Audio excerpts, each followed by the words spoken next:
Menteri Hukum Supratman Andi Aktas mengungkapkan alasan utama Presiden Prabowo Subianto mengajukan amnesti dan abolisi terhadap sejumlah tokoh, termasuk mantan Menteri Perdagangan Tom Lembong dan Sekjen PDIP Hasto Kristianto.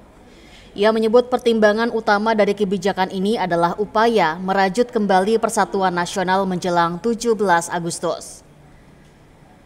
Supratman menjelaskan, dari total 44.000 pengusulan, baru 1.116 orang yang telah diverifikasi dan memenuhi syarat untuk menerima amnesti.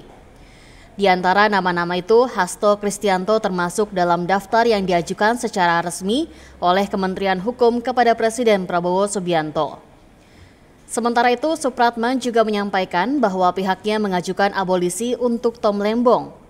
Abolisi berbeda dengan amnesti karena menghentikan seluruh proses hukum yang sedang berjalan. Ia menambahkan, DPR telah menyepakati pertimbangan terkait pemberian amnesti dan abolisi melalui persetujuan lintas fraksi. Kini, pihaknya tinggal menunggu keputusan resmi dari Presiden. Supratman mengungkapkan bahwa amnesti juga menyasar kasus-kasus lain seperti penghinaan terhadap Presiden dan beberapa kasus makar tanpa senjata.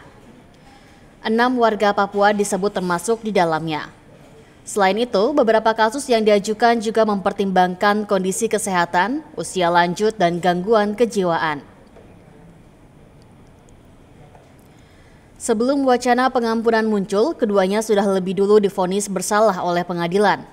Tom Lembong dijatuhi hukuman 4 tahun 6 bulan penjara oleh Pengadilan Tipikor Jakarta karena terbukti merugikan negara dalam perkara impor gula kristal mentah.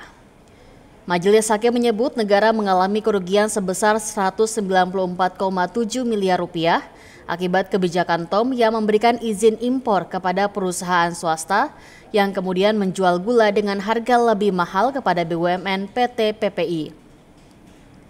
Namun, Hakim juga mempertimbangkan sejumlah hal meringankan.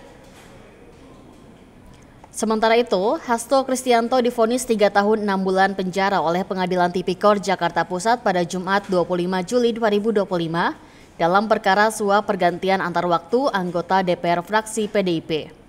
Hasto juga dikenai denda sebesar 250 juta rupiah dengan ketentuan subsidiar 3 bulan kurungan apabila tidak dibayar. Vonis itu lebih ringan dari tuntutan jaksa KPK yang sebelumnya menuntut 7 tahun penjara.